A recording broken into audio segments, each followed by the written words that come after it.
We're officially entering the era where seeing is no longer believing. As the technology for AI voice cloning and deepfake video generation becomes more accessible in 2026, malicious deepfakes are targeting everyday individuals. But you can stay one step ahead by learning about this technology and how it works to safeguard the digital reputation you've spent years building. Imagine your phone rings. It's an unknown number, and you hear your 15-year-old daughter's voice crying and claiming she'd been kidnapped. The caller is instructing you to transfer a large sum of money, but before you take any action, you decide to call your daughter who's safe in her music class. The voice on the phone was a complete fabrication. This is the terrifying reality of rapidly growing deepfake scams and AI voice cloning. Hi, I hope you're doing well. If you're new here, my name is Sara Kurdi, and I talk about technology, startups, and internet media. I also discuss how new technologies impact our life and society in the context of the Middle East and North Africa region. So if that is of interest to you, then you might consider subscribing to the channel and turning on the notifications bell so that you get notified when new videos are uploaded. I'd also recommend you watch the channel promo to get to know what we're doing here and the type of content you expect to see on here. You'll find the link to the video in the top right corner of the screen. First, let's cover the basics. So what exactly is AI voice cloning? AI voice cloning involves the use of sophisticated AI technology to mimic a person's voice. The core technology behind it is called voice synthesis, and here's how it works. First, a scammer would need to collect a sample of your voice, and that's the easy part because a few seconds of a voicemail, a social media video, a podcast interview, or even a customer service call is usually enough. Second, the AI analyzes the voice sample and learns the speaker's unique vocal characteristics, like their pitch, tone, accent, pace, and even breathing patterns. Finally, the scammer types the script they want the AI to speak, and the result is a highly convincing audio file that is used to trick victims into sending money or disclosing sensitive information. Let's look at AI voice cloning in action. Martin, upon signing the NDA, I will be able to furnish you with additional details to ensure the successful completion of this operation. Yeah, I mean, they were quite lifelike. And actually later on in the process, when I actually forwarded these to someone who's known him for years, he actually said, okay, well, that actually could be Marco. Martin was targeted by criminals who sent him voice notes that sounded like his new boss and almost convinced him into transferring £800,000 to them. Trainato in particolare dal nostro modello di business, che è un modello moderno. So presumably the criminals would have taken maybe even that video, put it through a machine, then made your bespoke voice notes. Absolutely. Only need a few seconds apparently of speech to work with, and they pick up the mannerisms, they pick up the kind of way and the language and the way it's used, and actually quite believable, really.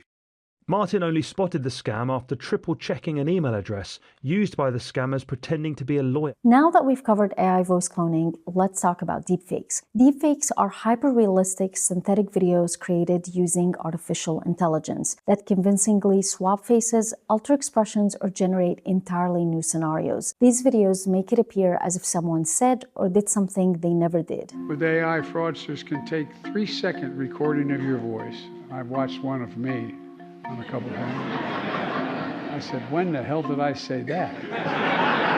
The technology behind deepfake videos is very similar to AI voice cloning, but instead of audio, scammers collect images and videos of the target person from social media, news reports, and company websites. The more visual data they have, the more realistic the final deepfake will be. This visual data is then fed into the AI model, and what happens next is a really scary story. Once trained, the AI model not only places the synthesized face onto a source video of another person, but it also matches the target's face with the expression and head movements of the source actor. Audio used in these videos is usually an AI cloned voice. Deepfakes are usually created with the intention to engage in digital deception, reputational damage, identity theft, and misinformation. The story of Ukrainian YouTuber Olga Loik, who discovered that she was cloned in China, is a clear example. Do you speak any Mandarin? I think someone steals your photos and videos on Chinese social media. At that moment, I had already known that someone was re-uploading my YouTube content to Chinese social media websites, which was annoying but didn't bother me too much. But when I went to check the links this person sent me alongside their message, I was shocked. 很感动，当全世界都在给俄罗斯难看时，只有你们中国的兄弟姐妹没抛弃我们。俄罗斯的农村真是个奇妙的地方，注视是土豆。 This is not Olga.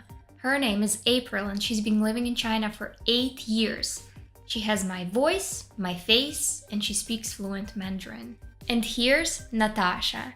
She's the 31-year-old Russian woman who decided to come to China to sell and advertise Russian food. I kept checking the links, terrified to realize that there's not one, but an army of my clones, each getting thousands of likes and comments. So now that we've covered deepfakes and the technology behind it, do you think you can spot a deepfake? Let's play a game. I'm going to show you two videos. One is real, one is altered by AI. Can you spot the deepfake? Prime Minister Justin Trudeau recommended one of these books. Which one? The book that I got excited about reading through. It's called This Can't Be Happening in MacDonald Hall. It's called How the Prime Minister Stole Freedom. Yeah, it was the last one. The Prime Minister never said that. Okay, round two. If you can see, I hope to finish this talk show one day. Will the fake Morgan Freeman please stand up? I am not Morgan Freeman, and what you see is not real. How about these videos of Florida Governor Ron DeSantis? Did the presidential hopeful say this? I'm the only one that could possibly compete with Donald Trump. Or this? I took some very bad advice.